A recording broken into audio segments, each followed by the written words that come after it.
La gran transformación por Karl Polanyi. Crítica del liberalismo económico. Primera parte. El sistema internacional. Capítulo 1. La paz de los 100 años. La civilización del siglo XIX se ha derrumbado. Este libro trata de los orígenes políticos y económicos de este suceso así como de la gran transformación que ha provocado. La civilización del siglo XIX se asentaba sobre 4 instituciones. La primera era el sistema de equilibrio entre las grandes potencias que, durante un siglo, impidió que surgiese entre ellas cualquier tipo de guerra larga y destructora. La segunda fue el patrón oro internacional en tanto que símbolo de una organización única de la economía mundial. La tercera, el mercado autorregulador que produjo un bienestar material hasta entonces nunca soñado. La cuarta, en fin, fue el Estado liberal. Podemos agrupar estas instituciones señalando que 2 de ellas eran económicas y 2 políticas. Si adoptamos otro criterio de clasificación nos encontramos con que 2 eran nacionales y 2 internacionales. Pero en todo caso estas 4 instituciones confieren a la historia de nuestra civilización sus principales características. El patrón oro, entre todas ellas, ha sido reconocido como de una importancia decisiva, su caída fue la causa inmediata de la catástrofe.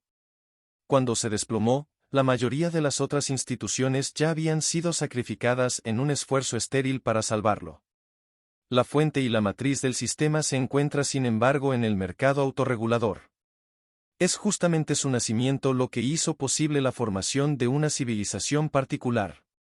El patrón oro fue pura y simplemente una tentativa para extender al ámbito internacional el sistema del mercado interior. El sistema de equilibrio entre las potencias fue a su vez una superestructura edificada sobre el patrón oro que funcionaba, en parte, gracias a él, y el Estado liberal fue, por su parte, una creación del mercado autorregulador. La clave del sistema institucional del siglo XIX se encuentra, pues, en las leyes que gobiernan la economía de mercado. La tesis defendida aquí es que la idea de un mercado que se regula a sí mismo era una idea puramente utópica. Una institución como esta no podía existir de forma duradera sin aniquilar la sustancia humana y la naturaleza de la sociedad, sin destruir al hombre y sin transformar su ecosistema en un desierto. Inevitablemente la sociedad adoptó medidas para protegerse, pero todas ellas comprometían la autorregulación del mercado, desorganizaban la vida industrial y exponían así a la sociedad a otros peligros. Justamente este dilema obligó al sistema de mercado a seguir en su desarrollo un determinado rumbo y acabó por romper la organización social que estaba basada en él. Esta explicación de una de las crisis más profundas que han existido en la historia de la humanidad puede parecer demasiado simple.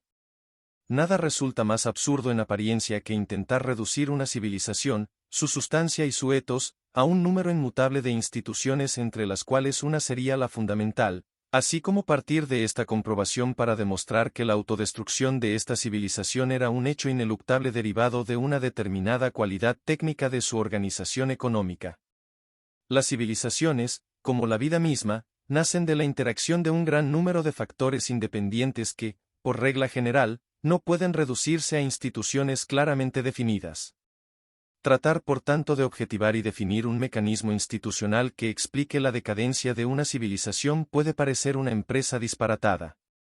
No obstante, esto es lo que nosotros pretendemos hacer, y al hacerlo adaptamos conscientemente nuestro objetivo a la extrema particularidad del problema a estudiar, ya que la civilización del siglo XIX fue única en el sentido de que reposaba sobre un mecanismo institucional muy determinado y específico. Las explicaciones no resultarán aceptables a no ser que ayuden a comprender el carácter imprevisto del cataclismo que entonces tuvo lugar. En un momento dado, un torrente de acontecimientos se precipitó sobre la humanidad como si las fuerzas del cambio hubiesen estado contenidas durante un siglo. Una transformación social de carácter planetario condujo a guerras de una intensidad sin precedentes, en el curso de las cuales una veintena de estados se destrozaron con estrépito. La silueta de nuevos imperios surgió de un océano de sangre. Pero este hecho, de una violencia demoníaca, no hizo más que ocultar una corriente de cambios rápidos y silenciosos que, con frecuencia, engullen el pasado sin que tan solo un repliegue entorpezca su marcha.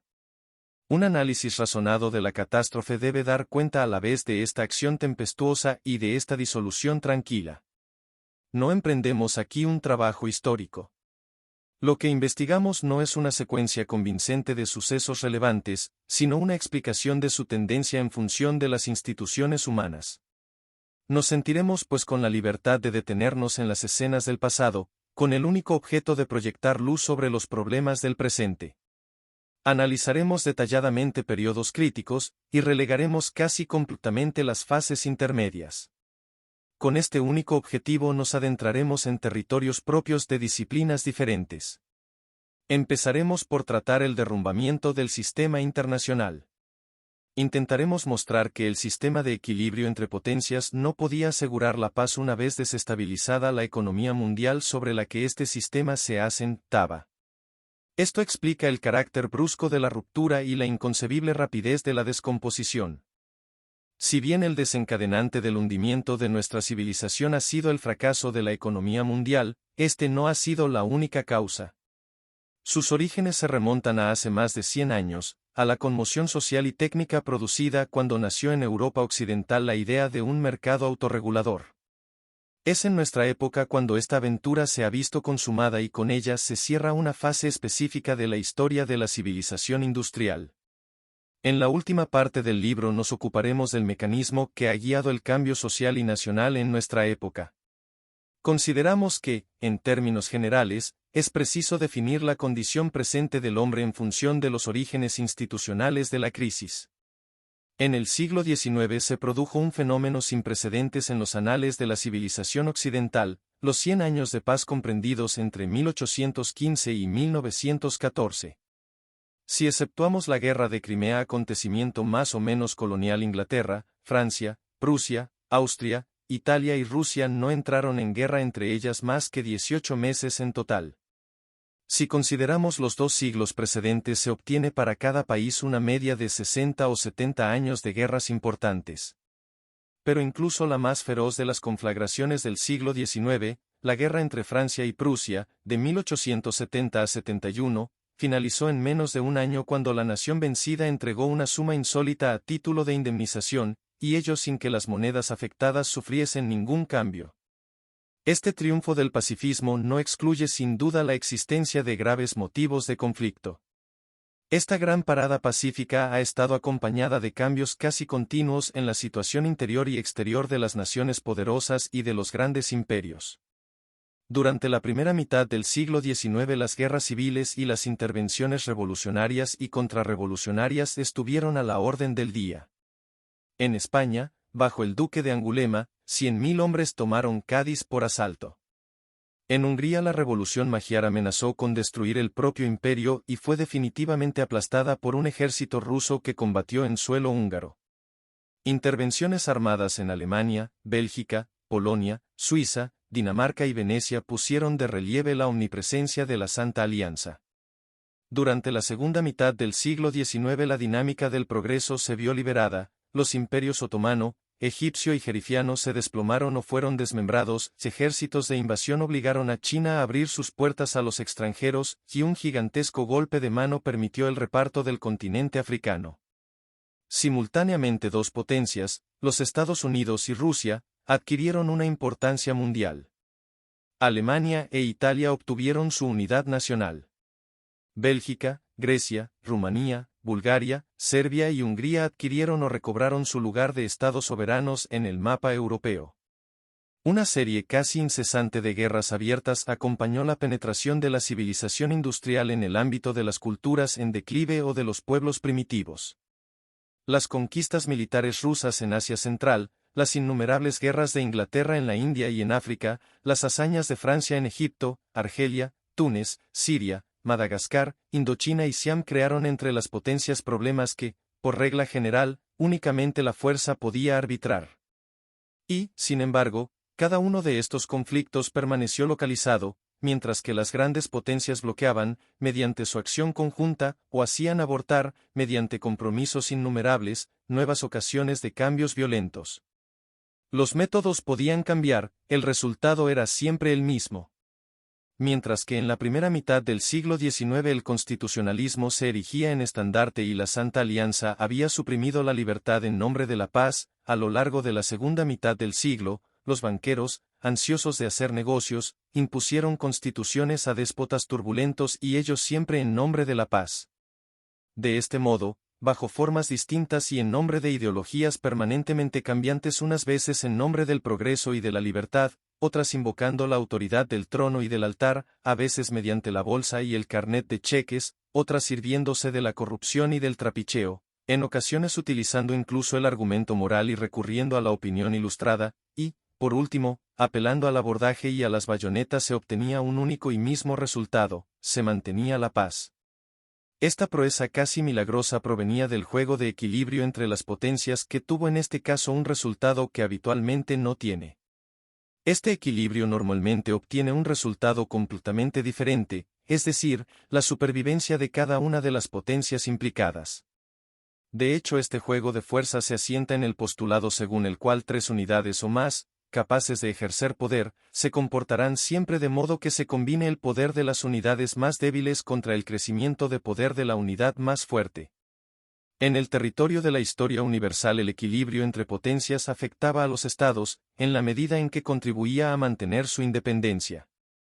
Este fin no se conseguía, sin embargo, más que a través de una guerra continua entre asociados cambiantes. Un ejemplo de esto es la práctica de los estados-ciudades de la antigua Grecia o de la Italia del Norte. Guerras entre grupos cambiantes de combatientes mantuvieron la independencia de estos estados durante largos periodos. La acción de este mismo principio salvaguardó durante más de 200 años la soberanía de los estados que formaban Europa en la época del Tratado de Münster y de Westfalia 1648. Cuando, 60 años más tarde, los signatarios del Tratado de Utrecht declararon que se adherían formalmente a este principio, constituyeron por este medio un sistema y crearon así, tanto para el fuerte como para el débil, garantías mutuas de supervivencia sirviéndose de la guerra. En el siglo XIX, el mismo mecanismo condujo más bien a la paz que a la guerra, lo que plantea un problema que supone un desafío para el historiador. Adelantemos que el factor que supuso una innovación radical fue la aparición de un partido de la paz muy activo. Tradicionalmente un grupo de este tipo era considerado algo extraño al sistema estatal. La paz, con sus consecuencias para las artes y los oficios, era valorada habitualmente como algo equivalente a los simples ornamentos de la vida. La Iglesia podía rezar por la paz del mismo modo que lo hacía por una abundante cosecha, pero en lo que se refiere a la acción del Estado, éste no dejaba de sostener la intervención armada. Los gobiernos subordinaban la paz a la seguridad y a la soberanía, es decir, a objetivos que no podían conseguirse más que recurriendo a medios extremos. Se consideraba que existían pocas cosas más perjudiciales para una comunidad que la existencia en su seno de un grupo organizado de partidarios de la paz. Todavía en la segunda mitad del siglo XVIII, Juan Jacobo Rousseau arremetía contra los negociantes por su falta de patriotismo, ya que los consideraba sospechosos de preferir la paz a la libertad. Después de 1815 el cambio fue rápido y completo. Los alborotos de la Revolución Francesa reforzaron la marea ascendente de la Revolución Industrial para hacer del comercio pacífico un objetivo de interés universal. Metternich proclama que lo que quieren los pueblos de Europa no es la libertad, es la paz. Jens califica a los patriotas de nuevos bárbaros. La Iglesia y el trono emprenden la desnacionalización de Europa. Sus argumentos parten de la ferocidad de la guerra bajo sus nuevas formas populares y del valor enorme que representa la paz para las economías nacientes. Los portavoces del nuevo interés por la paz eran, como es habitual, aquellos que se beneficiaban más de ella, es decir, ese cartel de soberanos y de señores feudales cuya situación patrimonial se veía amenazada por la ola revolucionaria de patriotismo que anegaba el continente. Durante casi un tercio de siglo la Santa Alianza proporcionó así la fuerza coercitiva y la impulsión ideológica necesaria para una política de paz activa. Sus ejércitos recorrían Europa reprimiendo a las minorías y yugulando a las mayorías. Desde 1846 hasta aproximadamente 1871, uno de los cuartos de siglo más confusos y más densos de la historia europea, la paz fue no obstante menos sólida. Las fuerzas decadentes de la reacción se enfrentaron entonces con las de la industrialización ascendente. En el cuarto de siglo que sucedió a la guerra franco-prusiana se asiste a un renacimiento del interés por la paz, representado por una nueva y pujante entidad, el Concierto Europeo. Los intereses, sin embargo, al igual que las intenciones, se quedan en un plano necesariamente platónico si ciertos resortes sociales no los retraducen al ámbito político. Aparentemente faltaba este instrumento de transformación. La Santa Alianza y el Concierto Europeo no eran, en última instancia, más que simples asociaciones de estados soberanos independientes, dependían pues del equilibrio entre las potencias y de sus mecanismos de guerra. ¿Cómo preservar entonces la paz? Parece claro que todo sistema de equilibrio entre las potencias implica una tendencia a impedir aquellas guerras que nacen de la incapacidad de una determinada nación para prever el realineamiento entre las potencias que se produciría como consecuencia de su tentativa para modificar el statu quo.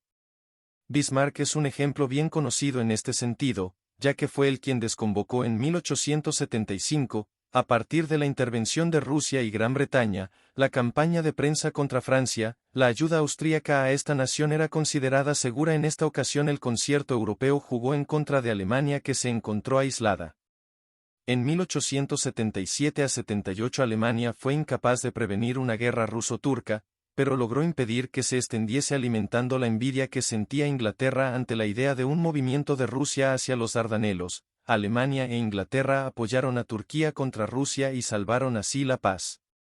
En el Congreso de Berlín se elaboró un plan a largo plazo para la liquidación de las posesiones europeas en el Imperio Otomano, lo que supuso suprimir la ocasión de guerras entre las grandes potencias a pesar de todas las transformaciones ulteriores del status quo, pues las partes implicadas podían prácticamente conocer por anticipado, y con seguridad, las fuerzas contra las que tendrían que librar batalla.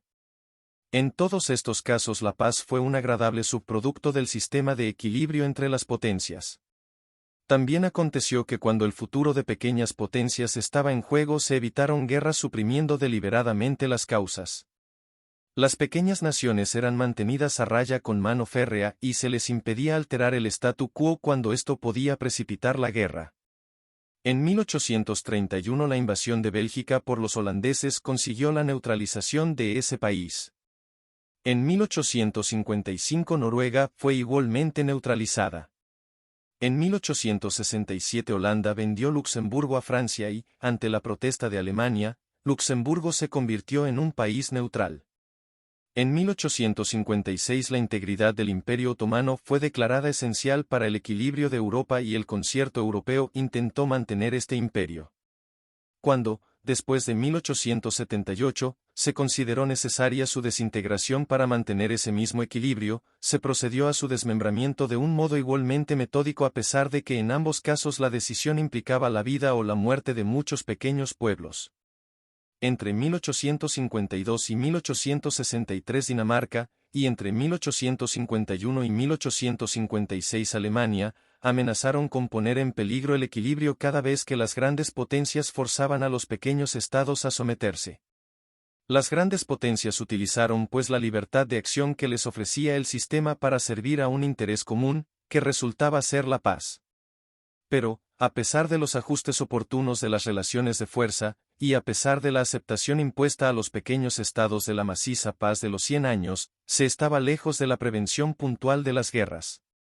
El desequilibrio internacional podía presentarse por innumerables causas, desde un conflicto de amor dinástico hasta la canalización de un río, desde una controversia teológica hasta una invención técnica. El simple incremento de la riqueza y de la población o, llegado el caso, su simple disminución, podía desestabilizar a las fuerzas políticas y el equilibrio exterior reflejaba invariablemente el equilibrio interior.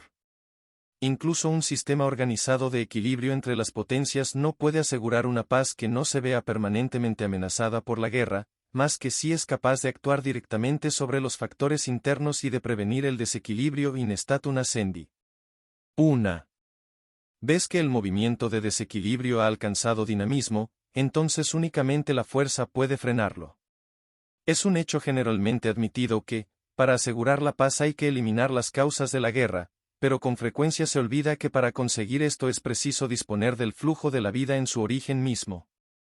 La Santa Alianza encontró el medio de lograrlo con la ayuda de instrumentos propios. Los reyes y las aristocracias de Europa formaban una internacional de parentesco y la Iglesia romana les proporcionaba, en Europa meridional y central, un cuerpo de funcionarios devotos que iban desde el más elevado nivel de la escala al más bajo escalón de la sociedad. Las jerarquías de la sangre y de la gracia se unieron convirtiéndose en un instrumento de gobierno local eficaz que únicamente precisaba del apoyo de la fuerza para garantizar la paz continental. El concierto europeo que sucedió a la Santa Alianza estaba desprovisto, sin embargo, de esos tentáculos feudales y clericales. Como mucho, constituía una federación laxa cuya coherencia no podía equipararse a la obra de arte realizada por Metternich. Era raro que se pudiese convocar una reunión de grandes potencias, y sus envidias dejaban un amplio campo a la intriga, al cambio de corrientes y al sabotaje diplomático. La acción militar conjunta no era frecuente. Y, sin embargo, lo que la Santa Alianza con su unidad perfecta de pensamiento y acción no había podido conseguir en Europa más que mediante numerosas intervenciones armadas, la vaga entidad denominada Concierto Europeo lo consiguió a escala mundial gracias a una utilización menos frecuente y menos opresiva de la fuerza. Para explicar este hecho sorprendente es preciso suponer que, oculto en el interior del nuevo dispositivo, estaba en actividad un poderoso resorte social capaz de desempeñar un papel comparable al que habían desempeñado en el antiguo dispositivo las dinastías y los episcopados a fin de hacer efectivo el interés de paz. Ese factor anónimo era la haute finance. Hasta el presente no se ha realizado una investigación global sobre la naturaleza de la banca internacional en el siglo XIX, por lo que apenas esta misteriosa institución surge del claroscuro de la mitología político-económica. Algunos han afirmado que se trataba de un simple instrumento de los gobiernos, otros que los gobiernos eran los instrumentos de su sed insaciable de beneficios, unos piensan que sembraba la discordia internacional y otros que vehiculaba un cosmopolitismo afeminado que saboteaba la fuerza de las naciones viriles. Nadie de los que así opinan se equivoca completamente. Las altas finanzas, institución sui generis propia del último tercio del siglo XIX y del primer tercio del siglo XX, funcionaron, durante este periodo como el elemento de unión principal entre la organización política y la organización económica mundiales. Esta institución proporcionó los instrumentos de un sistema de paz internacional que fue construido con la ayuda de las grandes potencias pese a que éstas, por sí solas, no habrían podido crearlo ni mantenerlo. Mientras que el concierto europeo únicamente actuaba de forma intermitente, las altas finanzas funcionaban como un agente permanente de carácter enormemente flexible. Independientes de los gobiernos particulares, incluso de los más poderosos, las altas finanzas estaban en contacto con todos, independientes de los bancos centrales, incluido el Banco de Inglaterra, mantenían relaciones estrechas con ellos. Existían íntimas conexiones entre las finanzas y la diplomacia, y ni la una ni las otras elaboraban el más mínimo plan a largo plazo, ya fuese pacífico o belicoso, sin asegurarse de que existían buenas disposiciones por ambas partes.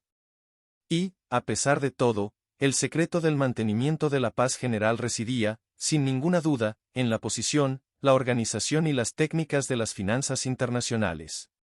El personal, así como las motivaciones de este cuerpo singular, le conferían un estatuto que tenía sólidas raíces en la esfera privada del interés estrictamente comercial.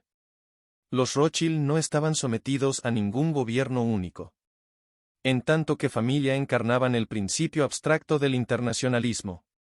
Su lealtad constituía un pilar allí donde el crédito, en una economía mundial en rápido crecimiento, se había convertido en el único lazo supranacional entre el poder político y el esfuerzo industrial.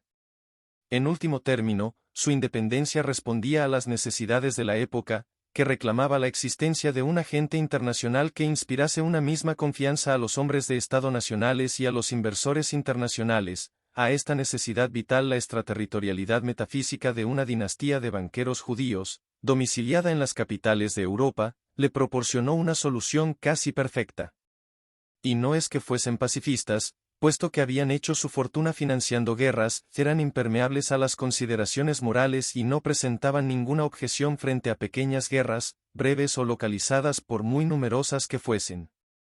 Pero si una guerra general entre las grandes potencias afectaba a los fundamentos monetarios del sistema, sus negocios sufrirían las consecuencias. La propia lógica de las cosas les había procurado la suerte de verse obligados a mantener las condiciones necesarias para la paz general en el corazón mismo de la transformación revolucionaria a la que estaban sometidos los pueblos del planeta. Desde el punto de vista de la organización, las altas finanzas constituyeron el núcleo de una de las instituciones más complejas que la historia humana haya producido.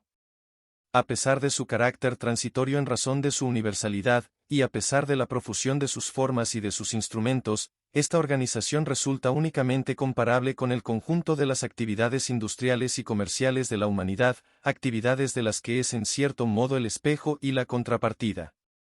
Si exceptuamos el centro internacional, las altas finanzas propiamente dichas, nos encontramos con media docena de centros nacionales que gravitaban en torno a sus bancos de emisión y a sus bolsas. Además, la banca internacional no se contentaba simplemente con financiar a los gobiernos en sus aventuras guerreras y pacíficas, sino que se ocupaba también de invertir en el extranjero, concretamente en la industria, en los trabajos públicos y en la banca, así como de conceder préstamos a largo plazo a sociedades extranjeras públicas y privadas. Repitámoslo, las finanzas nacionales eran un microcosmos. Inglaterra contaba, por su parte, con cerca de 50 tipos diferentes de bancos. La organización bancaria de Francia y de Alemania también era específica, y en cada uno de estos países las prácticas del Ministerio de Finanzas, y sus relaciones con las finanzas privadas, variaban del modo más sorprendente y con frecuencia haciendo gala de gran sutileza y detalle.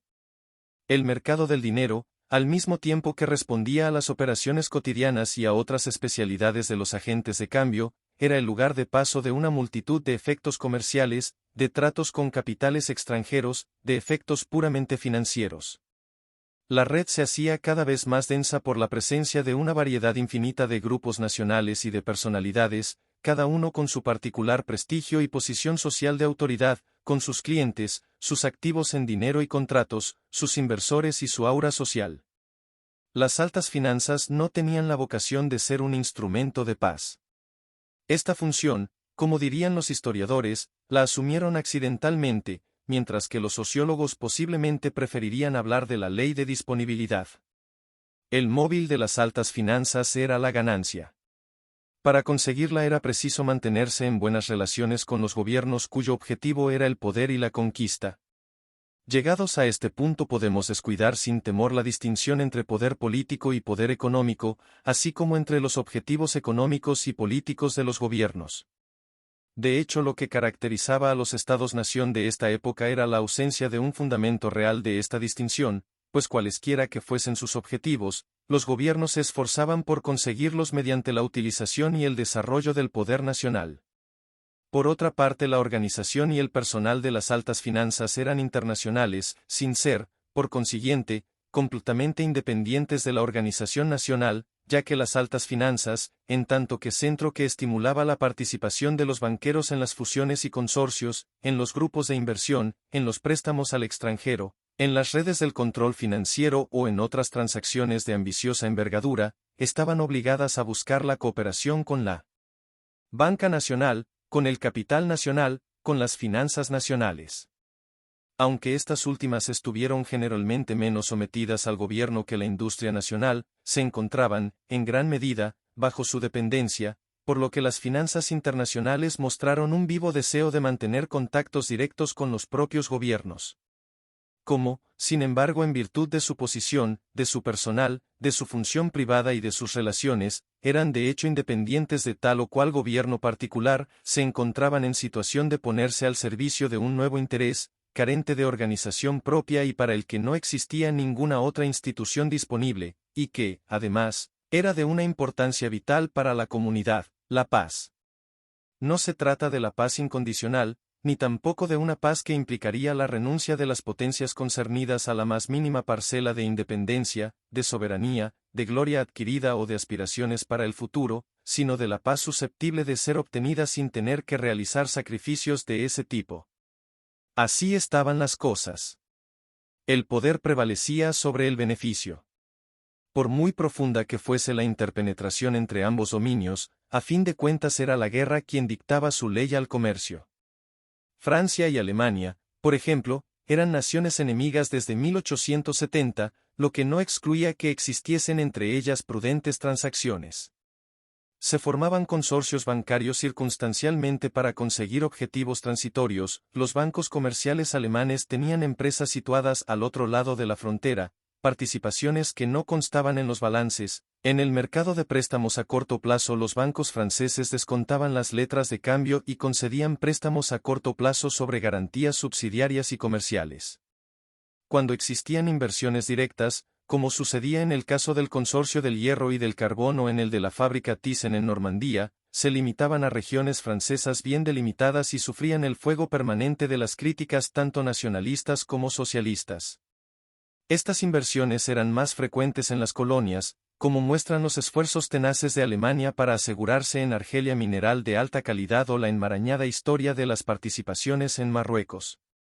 De todos modos, el hecho cierto es que en ningún momento, después de 1870, fue suprimida en la Bolsa de París la prohibición oficial, aunque tácita, que pesaba sobre los valores alemanes. Francia simplemente eligió no arriesgarse a comprobar cómo la fuerza del capital recibido en préstamo se volvía contra ella. Austria también era sospechosa. Durante la crisis marroquí de 1905 a 1906 la prohibición se extendió a Hungría, los medios financieros parisinos clamaban por la admisión de los valores húngaros, pero los medios industriales sostenían un gobierno firmemente opuesto a hacer la menor concesión a un eventual antagonismo militar. La rivalidad político-diplomática continuó sin tregua. Cualquier iniciativa susceptible de acrecentar el potencial del presunto enemigo chocaba con el veto del gobierno. En ocasiones parecía que el conflicto había llegado a su fin, pero los medios bien informados sabían que simplemente se había desplazado hacia puntos todavía más profundos, disimulados bajo las buenas relaciones de superficie. Pongamos otro ejemplo, las ambiciones de Alemania en Oriente. Aquí de nuevo la política y las finanzas se entremezclan, pero la política es la que prevalece. Tras un cuarto de siglo de querellas peligrosas, Alemania e Inglaterra firmaron en junio de 1914 un compromiso global sobre los ferrocarriles de Bagdad. Algunos piensan que demasiado tarde para impedir la Gran Guerra. Otros han sostenido, por el contrario, que la firma de este acuerdo probaba de forma concluyente que la guerra entre Inglaterra y Alemania no había estado causada por el choque de dos expansionismos económicos. Ninguna de estas dos opiniones responde realmente a los hechos. En realidad el acuerdo dejaba sin resolver la cuestión principal.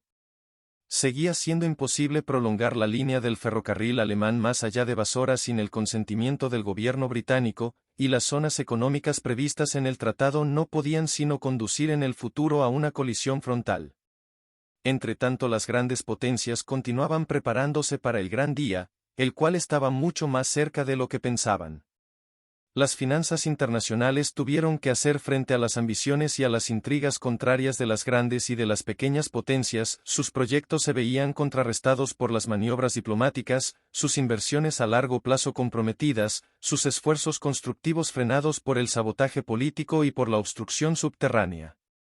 Las organizaciones bancarias nacionales, sin las cuales eran impotentes, se convertían con frecuencia en cómplices de sus propios gobiernos, y no existía ningún plan sólido si antes no se fijaba el botín de cada participante.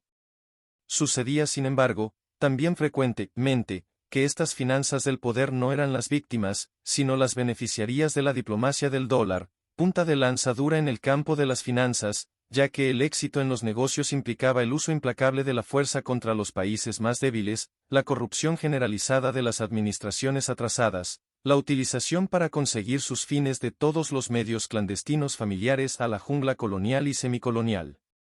Y, sin embargo, cayó en suerte a las altas finanzas por determinación funcional el impedir las guerras generales. En estas guerras la amplia mayoría de los que detentaban valores de Estado, así como los otros inversores y negociantes, estaban condenados a ser los primeros perdedores, sobre todo si las monedas se veían afectadas. La influencia ejercida por las altas finanzas sobre las grandes potencias fue constantemente favorable a la paz europea, y como los propios gobiernos dependían por más de una razón de su cooperación, esta influencia fue eficaz. En consecuencia, el Partido de la Paz no dejó de estar representado en los consejos del Concierto Europeo en ningún momento. Si a esto añadimos el crecimiento del interés por la paz en el interior de cada nación, en la que la costumbre de invertir se había afianzado, comenzaremos a comprender por qué la temible innovación representada por la paz armada de docenas de estados prácticamente movilizados, Ha podido cernirse sobre Europa desde 1871 hasta 1914 sin que en ese lapso de tiempo estallase una conflagración devastadora. Las finanzas, uno de los canales de influencia, jugaron el papel de un poderoso moderador en los consejos y en las políticas de un cierto número de pequeños estados soberanos. Los préstamos y su renovación dependían de sus créditos, y estos de su buena conducta.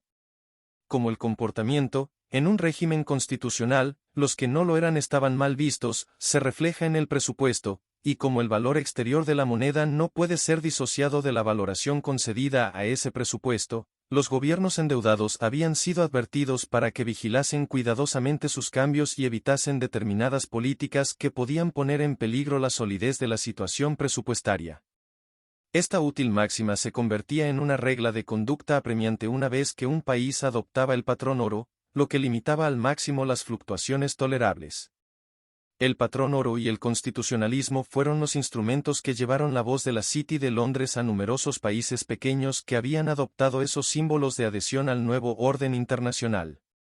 Si bien la Pax Britannique, para mantener su dominación, se vio obligada a veces a echar mano de los prestigios amenazadores de los cañones de los navíos de guerra, se impuso, sin embargo, mucho más frecuentemente tirando de los hilos de la red monetaria internacional. La influencia de las altas finanzas estaba también asegurada por el hecho de que gestionaba oficiosamente las finanzas de vastas regiones semicoloniales y entre ellas los imperios decadentes del Islam, situados en la zona enormemente explosiva del Medio Oriente y del África del Norte. Fue allí donde el trabajo cotidiano de los financieros jugó con los factores sutiles que subyacen al orden internacional, proporcionando una administración de facto a esas regiones inestables en donde la paz era muy vulnerable. De este modo, las numerosas condiciones previas planteadas a las inversiones de capital a largo plazo en esas regiones pudieron ser cumplidas superando obstáculos casi insalvables. La epopeya de la construcción de los ferrocarriles en los Balcanes, en Anatolia, Siria, Persia, Egipto, Marruecos y China es una historia de resistencia física sembrada de incidentes que le dejan a uno sin respiración. Esta odisea recuerda las proezas del mismo tipo que conoció el continente norteamericano. El principal peligro que acechaba a los capitalistas europeos no era sin embargo el fracaso técnico-financiero sino la guerra, no una guerra entre países pequeños, se los podía aislar fácilmente, ni una guerra declarada a un pequeño país por una gran potencia, accidente frecuente y por lo general muy cómodo, sino una guerra general entre las mismas grandes potencias. Europa no era un continente vacío y en ella habitaban por millones viejos pueblos y pueblos jóvenes. Todo nuevo ferrocarril debía atravesar fronteras de una solidez variable y algunas de ellas podían verse fatalmente debilitadas por este contacto, mientras que otras se veían reforzadas de un modo importante. Únicamente la mano de hierro que las finanzas hacían pesar sobre los gobiernos postrados de regiones atrasadas podían aplazar la catástrofe. Cuando en 1875 Turquía incumplió sus compromisos financieros, estallaron inmediatamente conflictos militares que duraron desde 1876 hasta 1878, año en el que se firmó el Tratado de Berlín. Durante los 36 años posteriores, la paz fue mantenida. Esta llamativa paz fue hecha efectiva por el decreto de Muharrem 1881 que estableció la deuda otomana en Constantinopla. Los representantes de las altas finanzas fueron los encargados de gestionar el conjunto de las finanzas turcas. En numerosos casos, formulaban compromisos entre las potencias. En otros, impedían a Turquía suscitar dificultades por su propia cuenta. Algunas veces, se convirtieron simplemente en agentes políticos de las potencias. En fin, en todos los casos sirvieron a los intereses financieros de los acreedores y, en la medida de lo posible, a los capitalistas que intentaban obtener beneficios en Turquía.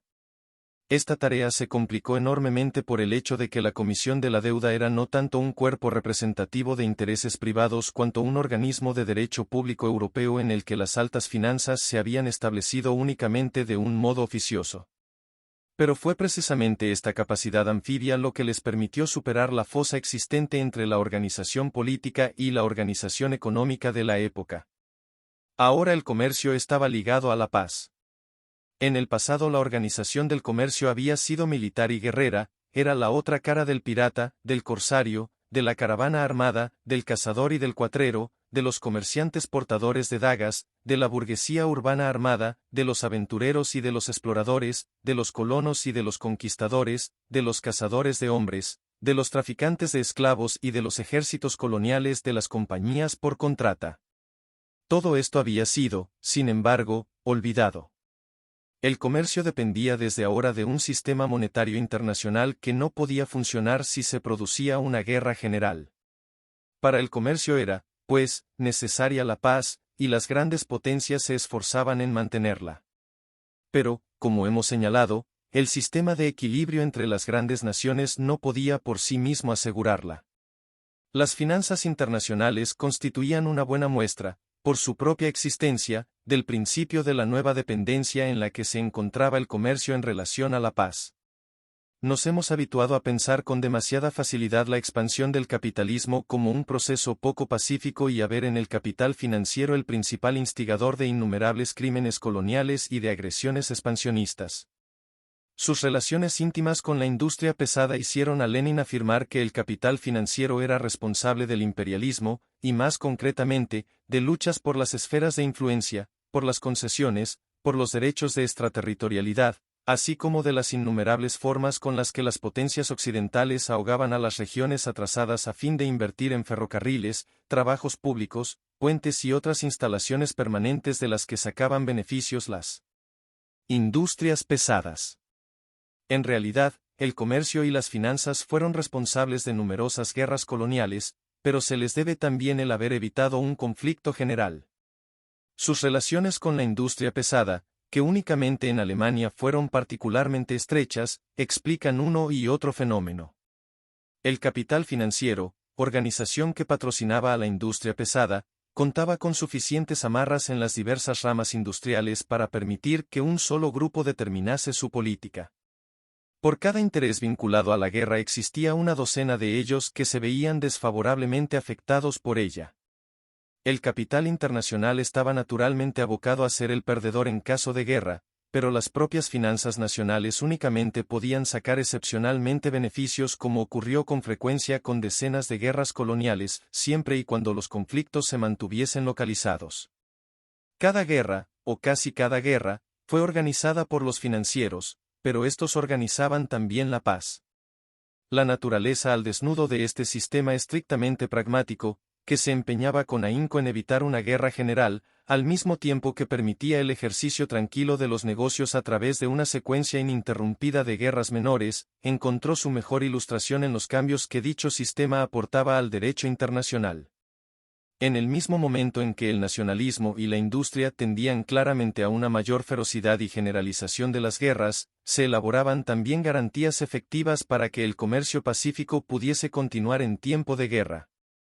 Federico el Grande es conocido por haber rechazado en represalia legitimar en 1752 el préstamo silesiano realizado por británicos. Ninguna tentativa de este tipo fue realizada de nuevo, dice Hersey.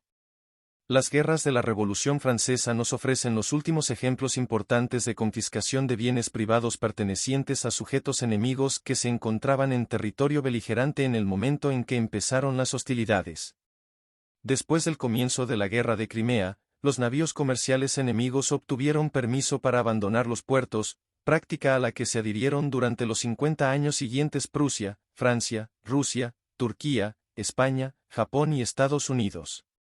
A partir de los comienzos de la guerra el comercio entre beligerantes gozó de una indulgencia especial.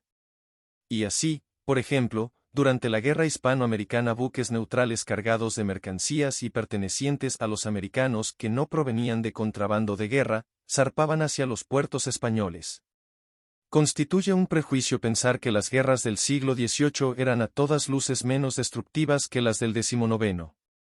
El siglo XIX, en lo que se refiere al estatuto de los enemigos, a la devolución de los créditos detentados por ciudadanos hostiles, a sus bienes, o al derecho de abandonar los puertos del que gozaban los barcos comerciales del adversario, supuso un giro decisivo en favor de medidas destinadas a salvaguardar el sistema económico en tiempos de guerra. El siglo XX invertirá esta tendencia. De esta forma, la nueva organización de la vida económica sirvió de trasfondo a la paz de los 100 años. En el primer periodo, las clases medias nacientes fueron sobre todo una fuerza revolucionaria que ponía en peligro la paz, como se puso de relieve en las conmociones provocadas por Napoleón. Precisamente contra este nuevo factor de conflictos nacionales organizó la Santa Alianza su paz reaccionaria. En el segundo periodo, salió victoriosa la nueva economía. En lo sucesivo las clases medias serán portadoras de un interés por la paz mucho más poderoso que el de sus predecesores reaccionarios, interés que mantenía el carácter nacional, internacional de la nueva economía. En ambos casos, sin embargo, el interés por la paz no se hizo efectivo más que cuando se logró que el sistema de equilibrio de las finanzas se pusiese a su servicio, al otorgar a este sistema órganos sociales capaces de tratar directamente con las fuerzas interiores activas en el campo de la paz. En tiempos de la Santa Alianza estos órganos eran la feudalidad y los tronos, sostenidos por el poder espiritual y material de la Iglesia. En la época del Concierto Europeo lo fueron las finanzas internacionales y los sistemas bancarios nacionales aliados a él. No es necesario insistir en esta distinción. Durante la Paz de los 30 años, 1816 a 1848, Gran Bretaña reclamaba ya la paz y el comercio, y la Santa Alianza no despreciaba la ayuda de los Rothschild. Con el Concierto Europeo, repitámoslo una vez más, las finanzas internacionales necesitaron con frecuencia asentarse sobre sus relaciones dinásticas y aristocráticas. Pero estos hechos tienden simplemente a reforzar nuestra tesis, según la cual, la paz fue en cada ocasión salvaguardada no simplemente gracias a la intervención de las cancillerías de las grandes potencias, sino con la ayuda de organizaciones concretas puestas al servicio de intereses generales. En otros términos, el sistema de equilibrio de las potencias pudo hacer que se evitasen las conflagraciones generales únicamente porque existía el trasfondo de la nueva economía. Pero la obra del Concierto Europeo fue incomparablemente más importante que la de la Santa Alianza, ya que, si bien esta última mantuvo la paz en una región limitada sobre un continente que no sufría cambios, el primero logró realizar la misma tarea a escala mundial en un momento en el que el progreso social y económico cambiaba el mapa del mundo. Este hecho político de envergadura fue el resultado de la formación de una entidad específica, las altas finanzas, que sirvió de puente entre la organización política y la organización económica de la vida internacional. Debe de quedar claro, pues, en la actualidad, que la organización de la paz descansaba fundamentalmente en la organización económica. Ambos tipos de organización estaban lejos, no obstante, de poseer una coherencia similar. No se podría hablar de organización política mundial de la paz más que en un sentido muy amplio, ya que el Concierto Europeo era esencialmente no tanto un sistema de paz cuanto un simple sistema de soberanías independientes, protegidas por el mecanismo de la guerra. De la Organización Económica Mundial podría decirse lo contrario. Debemos convenir que, a no ser que queramos sacrificar la lucidez en aras de la práctica al reservar el término organización a los órganos dotados de una dirección central que actúan por mediación de sus propios funcionarios, nada habría podido ser más preciso que los principios universalmente aceptados sobre los cuales se fundaba esta organización, y nada más concreto que sus elementos materiales. Presupuestos y armamentos, comercio exterior y aprovisionamiento de materias primas, independencia y soberanía nacionales se encontraban ahora subordinadas a la moneda y al crédito. Desde 1875 los precios mundiales de las materias primas constituían la realidad central en la vida de millones de campesinos de la Europa continental. Los hombres de negocios del mundo entero eran enormemente sensibles cada día a las oscilaciones del mercado londinense del dinero y los gobiernos discutían sus planes de futuro en función de la situación de los mercados mundiales de capitales. Solo un insensato podría poner en duda el hecho de que el sistema económico internacional constituía el eje de la existencia material del género humano. Como ese sistema necesitaba la paz para funcionar, el equilibrio entre las potencias fue puesto a su servicio. Si se hubiese suprimido este sistema económico, el interés por la paz habría desaparecido de la política. Eliminado este sistema, desaparecería la causa que suscitaba semejante interés y la posibilidad misma de salvaguardar la paz. El éxito del Concierto Europeo, nacido de las necesidades de la nueva Organización Internacional de la Economía, debía inevitablemente llegar a su fin con la disolución de la misma. La era de Bismarck, 1861 a 1890, conoció el Concierto Europeo en su máximo esplendor. En el curso de los 2 decenios que siguieron inmediatamente al ascenso de Alemania al estatuto de gran potencia, esta nación fue la principal beneficiaria del interés por la paz. Alemania logró abrirse camino hasta ocupar los primeros rangos en detrimento de Austria y de Francia, la beneficiaba, pues, mantener el statu quo y evitar una guerra que no podía ser más que una guerra de revancha dirigida contra ella. Bismarck propugnó deliberadamente la idea de la paz como proyecto común de las potencias y esquivó los compromisos que habrían podido coaccionar a Alemania a abandonar su posición de potencia de paz. El canciller alemán se opuso a las ambiciones expansionistas en los Balcanes y ultramar, se empleó con constancia el arma del librecambio contra Austria e incluso contra Francia, contrapesó las ambiciones de Rusia y de Austria en los Balcanes, haciendo jugar el equilibrio entre las potencias, permaneció asimismo en buenas relaciones con aliados potenciales y evitó las situaciones susceptibles de implicar a Alemania en la guerra. El agresivo conspirador de 1863 a 1870 se transformó en el honesto corredor de cambios de 1878 que desaprobaba las aventuras coloniales. Para servir a los intereses nacionales de Alemania, Bismarck se puso conscientemente a la cabeza de lo que consideraba que era la tendencia pacífica de la época.